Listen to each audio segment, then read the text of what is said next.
Hey guys, welcome back to the channel. It's awesome that you're tuning in. Some time ago I picked up this Game Boy Advance complete mint in box or mint good condition. And the reason I picked it up, because for me the Game Boy Advance does have like some special fun memories. Because this is my last system that I ever got when it came with the handhelds. Like I say, I grew up with the Game Boys and all the other ones, but this particular one was like the final one I bought brand new when it just came out. Okay guys, so first of all, I grew up with the Game Boy Classic, and I must say, like, looking at it back now, oh man, like this display is so horrible, and I'm happy that we do have like these upgrades. Maybe in the future we'll take a close look at some custom Game Boys and just to see how that experience is. But I played so much on this device, and I have still, like, I really can enjoy these games. Think about Wario Land, like stuff like that. It's so much fun to play, and I think these games are absolutely like nostalgia, but timeless. Like, you can always play them. Despite like the display looks horrible now. But let me know in the comments, like, what is your favorite game to play on the Game Boy? And what is the Game Boy that you grew up with? Is it the original classic one, or is it actually like another one like the Pocket or the Color? Okay, so next up we had of course the Game Boy Pocket, but then we had the Game Boy Color. And the reason I have the Game Boy Color is that basically this is basically the old one we had back in the day. It's like one of the few systems I still own. It's pretty damn cool to have it in the collection. Yeah, the Game Boy Color is absolutely like my biggest jump to the next generation. I skipped the Pocket because I really didn't care about it. And yeah, what I do like about this system, that the games were a little bit better, like not like a big improvement like we have nowadays. But this was just like a minor step up. We have like this black cartridge, also like the translucent versions, and we had freaking colors. Like, that was such a flabbergasted thing. I saw it, I was more like, wow, this is really good. The only downside is we didn't have backlights, and of course here we have like very cool, like upgraded models nowadays. But again, like the color, I loved it. It was not that bulky like the original one, and it was such a great experience back in the day. Okay, so I had a brain fart, and what do you mean with the brain fart? So this is basically one of those like original colors. But the brain fart with mine is like, yeah, I bought this thing. I was like, okay, I want to do this unboxing with you, my Wicked family. And if you're thinking who's Wicked family, it's why when you subscribe to this channel, you're basically becoming one of my Wicked family, or like Mario says, Wicked family. And the reason I just want to do this unboxing, I think it's just a lot of fun. And the brain fart is like, I didn't own a purple model. I can still remember, like, I was in the store and I was more like, okay, which color should I pick? Let's pick ourselves the black color. I just wanted to have something else. So basically that is the brain fart of today, that I realized, like, oh crap, yeah. I owned in a different color, but doesn't matter. I just want to power it on and just have like a chit chat with you about it. Like, what do I think of it now in 2022? Like, especially the original one. So I think it's pretty damn cool to have one complete unbox. It's absolutely a piece of nostalgia. And oh man, I love these things. So I didn't even notice it before, because this is really like an unboxing. I didn't unbox it before. Okay, so what you can see over here, that this guy bought it from the Free Record Shop. So Free Record Shop is at this moment like not a physical shop anymore, or they like fused with another company. But in the end, like what you're going to see over here, I think this was euros. So that is the valuta we're having over here. So we did like pay 19% tax, and he paid like around 95, 96. So let's say around like 96 euros. So it's quite interesting to see. He did got some discount on the Game Boy. I have no idea why this is. Let's see, it's just like, this is the city where it was from, Maastricht. That was basically where the part of the Dutch seller or Dutch collector bought it from the seller. And let's see, like, you can trade it, blah blah blah, some basic information. But that's pretty cool. Like, that still got the original receipt in it. Okay, so that came with, of course, with the manuals, not the toilet stuff that we have like with the Chinese crap nowadays. Like real nice manuals. So let's see what we do get here. The Dutch version, and this is the English version. But that's basically what we're going to get. Like, it even shows like what you can do with it. Like, here we have like some multi-link options. I really loved it. I played like a lot of the link systems with Tetris with a couple of people. Oh man, like, so cool. So cool to revisit this. So let's see what's inside more. Yeah, some warning, stuff like that. And that's it. Like, that's the only thing that we're going to get. So let's boot it up and let's talk about the Game Boy Advance. Okay, so the Game Boy Advance, I think it was like the next level. Like when you have like the upgraded model, for me like the Game Boy Pocket, especially the color, yeah, it had colors, but it was more like a model. It was slimmer, it was more compact, and it was more easy to bring with you than this bulky, big of a brick thing.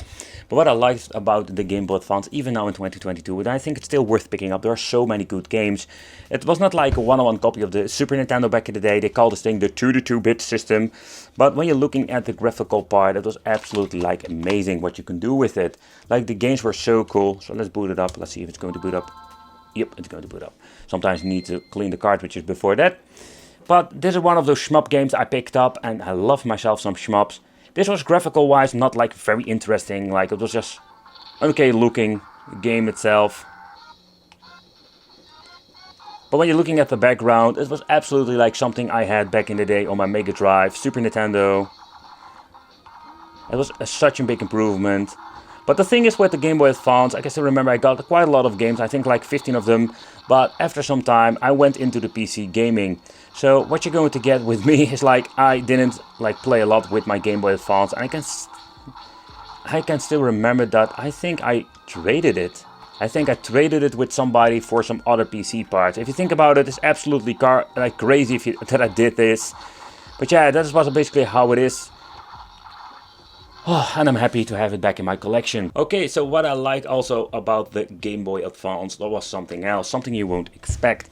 The backwards compatibility, something that is not common nowadays. We could play so many cool things on this. We can even play your original Game Boy Classic games. You know? And that was what I really liked about the Game Boy Advance. This was like the ultimate system. You can buy it. You can even like put them in different, let's say, position like widescreen, original 4x3. I think it's the same resolution like the original one. Doesn't even matter. The point is like we could play all of their games. So if you have like a library of Game Boy Classic, you have like a library of Game Boy Advance, you can just play them all. And how cool was that? So this thing, absolutely love it. Like there were so many cool things you can buy for it. And I think the Game Boy Advance is even in 2021 like still an amazing system. But nowadays like this thing is absolutely cool. So for example, I had this like Game Boy Advance that I think I reviewed, but also picked it up in a couple of, I think it's now already like a year or years ago. Like now we have like the new version of Funny Playing, and that is something I want to bring back to the channel. And it's absolutely cool to see like what you can do nowadays. We have like these freaking like custom editions. There are batteries in here. And we're having like these freaking IPS 2.0 displays that have an amazing viewing angle, and that brings us like to the next level. I wish we had this back in the day, because it would be so flabbergasted. This would be like the next level. Of course the technology was not there, but it's so cool like to see what you can do with it. So if you're going to play the shmup game now, it's going to be looking so much better. And this thing is like super bright. It still works on batteries. I know like there are upgrade kits out there with lithium batteries inside that you can just basically plug in a micro USB and charge it up. I don't know what's going on here, but I love it when stuff like this happens in the videos. But when you're looking at the game now, it's absolutely amazing. This is, in my opinion, the ultimate way to play. What I do notice with these, let's say, different shells, because basically it's an original mainboard, but it has a different screen. It's a different shell with buttons and membranes underneath. It plays a little bit differently, not in a bad way, but just plays differently like an original Game Boy. I did review a couple of custom ones, and you can just feel sometimes that we do have like different D-pads, and it gives you like a slightly different experience. But this is so cool, and this, in my opinion, such an ultimate way to play. So what's made me fun to basically mention on this, like we do have like a lot of other ways to play. So one of those things that I reviewed many years ago is this 369 in one, like a multi-game card. And I must say like this thing is so naughty, but also so wicked, because this thing is like, and wicked not in a good way, because it's so like bad. There are so many. Oh. Do that again. There are so, let's say, many like double games on this. It's absolutely garbage. I'll give you like a quick look on this. Is it? Okay, switching. So with this multi-game card, a lot of fellow creators did a video about it, and it's so bad. Like you can see like there are like a lot of Pokemon games, and that's not absolutely true. Like there are a lot of double games on this, and there are only a couple of like GBA games, and all the other ones what you're going to get are just like your typical, let's say, NES games. Yeah, so that's basically what you're going to get with a cartridge like this. But I just want to briefly mention that like, it was so weird, like obscure stuff that you can buy for your Game Boy Advance nowadays. And of course, what I don't need to forget is like, of course, we know like multi-game cards, they have been around for a very long time. We do have like these ultimate like easy flash Omega. So what you're going to get is a flash card that you can play a lot of things with. And do you know what I'm realizing? I'm just going to show you the box. Oh, there's something inside here. Yeah, okay. So it even comes with some extra plastics. It's not in the box, but you can just also use it for a Nintendo DS. You can plug this bad boy in and you can just basically add your files to it and you can just play it this way.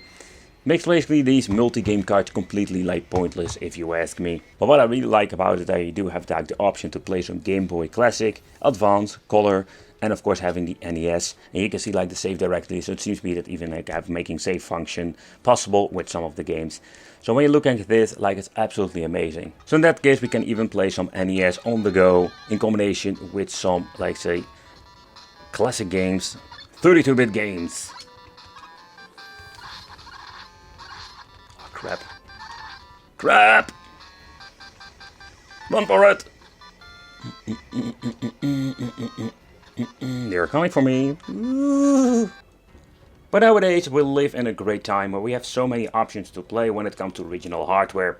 And also when you want to plug in like a multi-game card or you want to have like your flash card, there's so many freaking ways. And also in my opinion, very affordable ways. It's absolutely amazing and I think it's absolutely like... Okay, but I went a little bit off topic with this video, but just wanted to give you like some other options that we have nowadays. So the Game Boy, I still have fond memories with it. I'm just gonna be honest, like this is like having like the less, let's say, fond memories because I didn't have like that experience with it. I did play a lot on it, like I'll think about the Mario games, of course. And when you're looking at Mario Kart, it's still one of my favorite games to play on the Game Boy Advance. Yeah, this is basically an amazing system at school, like absolutely like the next generation. And what I love about basically like the products they released back in the day, it were like stepped up and we grew up with it. Let me know in the comments what is your favorite system, what is your, let's say, system you grew up. Did you grow up with the Game Advance, the Color, the Pocket I don't have here, or the Classic? Let me know in the comments and it would be great to see you in the next video.